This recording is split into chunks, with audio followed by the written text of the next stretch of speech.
और एक एक गाना और उसके बाद झांकी ऐसे ही चलता रहेगा। और हमारी के भी बहुत अच्छी गायिका अनु पांडे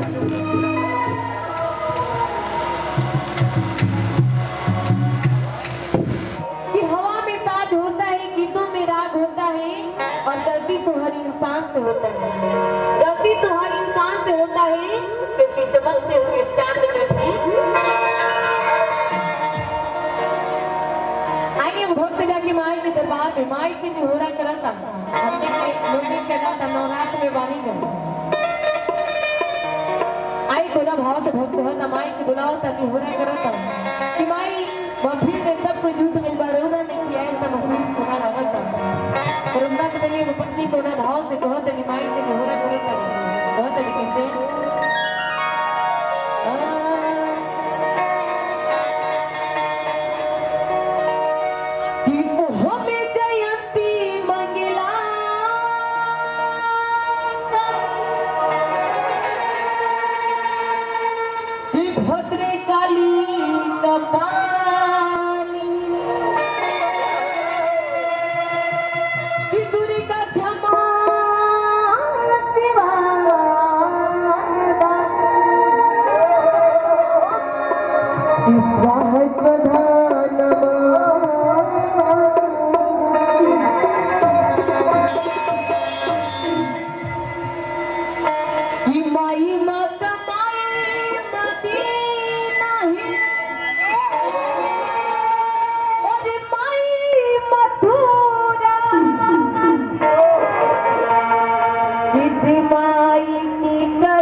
के दरबार में बानी जा माई के शरण में बानी जा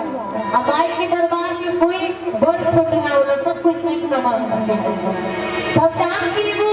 छोटा कमाई में जानकारी होने के लिए हम जितना भी जैसा बाबा लोग बैठल बन जा माई लोग साथी लोग आप लोग भी थोड़ा सा हाथ ऊपर करके और जयकारा लगा के बोलते हैं तो तने हाथ ऊपर करके सब कोई प्रेम से जितना ना कितना बहुत बानी जा तो तने हाथ ऊपर करके सब कोई हमारे बाबा के चलो तने हाथ ऊपर करके तू माई अगर वो सुंदर सुंदर नाच देने वाली तो दोनों हाथ ऊपर करके बता जाए कि नहीं हमारे माई बहन के लोगों सब एक बात करेगा फिर से बोले तेरा वाली मैया की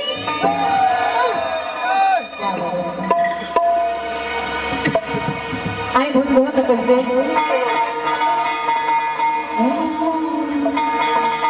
और सब सरकार के अपन अपन भाव है सब सरकार अपन अपन भाव में है ताकि कहे नहीं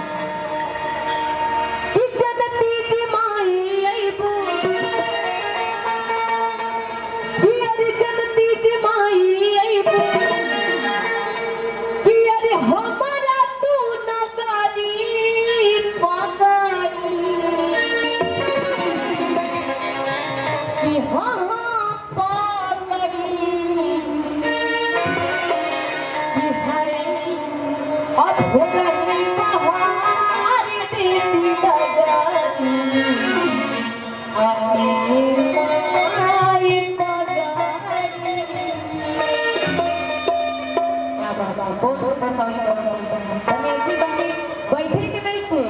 कुछ ना कुछ मरा काम तो बहुत कुछ हो जाए तो थोड़ा बहुत सारे काम हो जाए ताकि कहे कैसे थोड़ा भाव में कह दे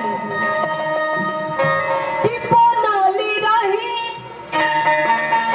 अतई हरवई मैया